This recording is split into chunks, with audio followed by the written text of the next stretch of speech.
Everybody want to be a bodybuilder, but don't nobody want to lift no heavy ass weight. What it take to be number one, baby.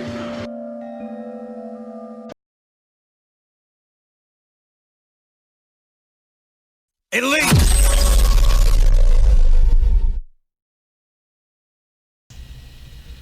I believe being an elite natural bodybuilder means being considered one of the best in the world. So how do you do that? I believe that starts with winning a professional show, and then from there, competing against some of the best in the world, and stacking up very well against them, or beating them, and in a big show. So I think that's where it starts. And having basically a world-renowned physique that has a track record to go with it, in competition history. So I think that's where it starts.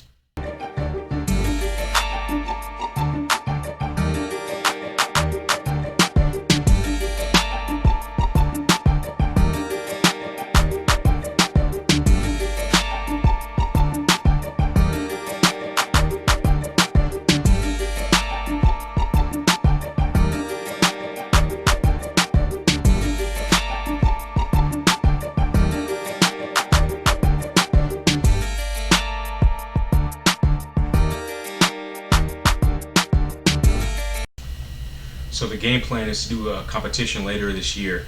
I'm thinking about doing the Worlds, October 29th. I've actually missed out on that show for the past couple of years, so I'd like to really do that show. It's a big show, so great opportunity. I think I can bring the condition in and have the size to stand on stage with those guys. And either that or the show I actually did last year in Key West. And the reason is it's great timing. So I have a couple more months for this off season, maybe 2 months for this off season, then I'll shut it down and start on the diet front. Basically, I have a couple goals, weight goals, lifting goals for this off season. The only couple months I have left. One being to do 20 reps at 405 pounds on the deadlift. I think the most I've done is 15 or 16 reps. In this video, it's 15 reps, but it's actually only a few weeks away from competition I did in December. So at a very low body weight and body fat. So I think with added time and increasing muscle tissue, I'll be able to achieve that goal pretty easily. And another one is 405 pounds for 20 reps on the squat. So I think the most I've ever done with that is maybe 15 or 16 reps. So around the same thing, and I'm looking forward to those challenges for the rest of this off season.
Is on a 6-day split. It's basically everything's hit around 3 days, every 3 days, and everything's trained twice weekly. It's something I've actually never done before.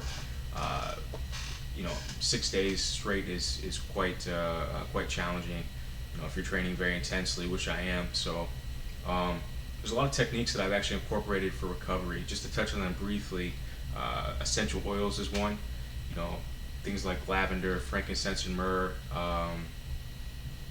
Basically, like an oil dispenser. It really helps with recovery for me, at least. It helps relax me. I feel like that aids in even maybe central nervous system recovery. Heat is another thing I've been using. I use like heat on my back, legs, things like that to help with recovery, and also ice. After literally every night I ice. Whether something hurts or not, I do it to decrease inflammation.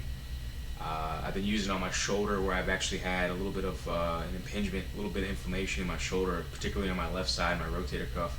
So I've been using it on that, and it really, really helps my knees. So I would recommend that too if you're really trying to enhance your recovery, or really just, you know, want to decrease inflammation or just feel better. And it really has helped.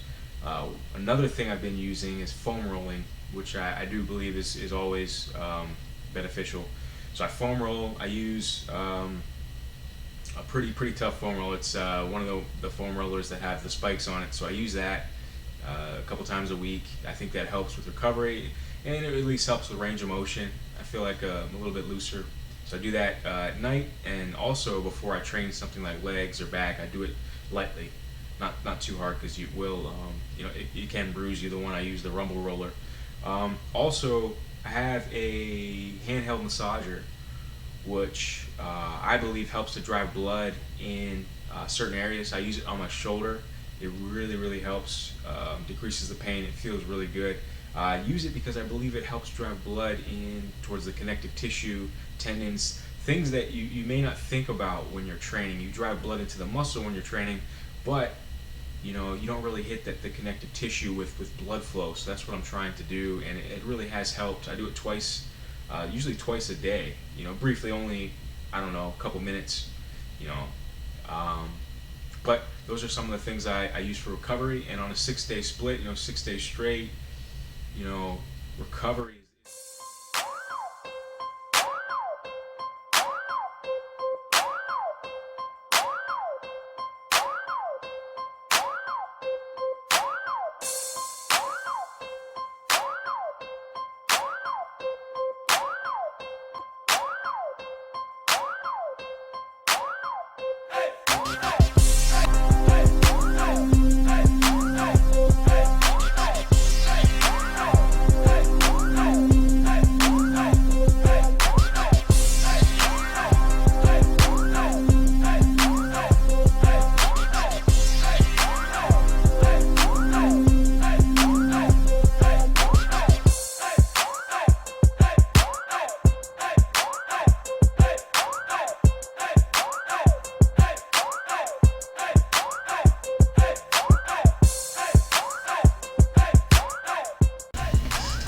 So I've been following a flexible dieting approach. I call it flexible dieting rather than if it fits in your macros, because I think that's taken beyond the point where it's supposed to be taken, to the point where people eat essentially whatever they want or whatever they crave and fit them into their goals, which is what I don't do.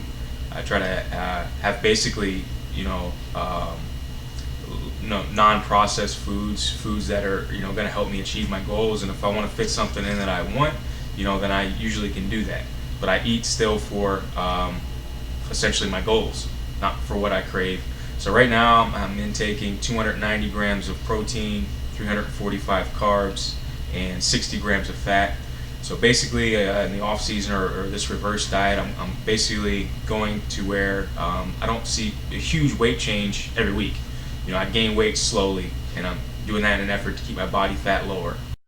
I did the best I can to answer a lot of the questions that I've been getting in this video. But if you have any other questions, you know, feel free to leave me a comment on this video, or, you know, send me a line on Instagram or Facebook or my website, and I'll be happy to do the best I can to answer them.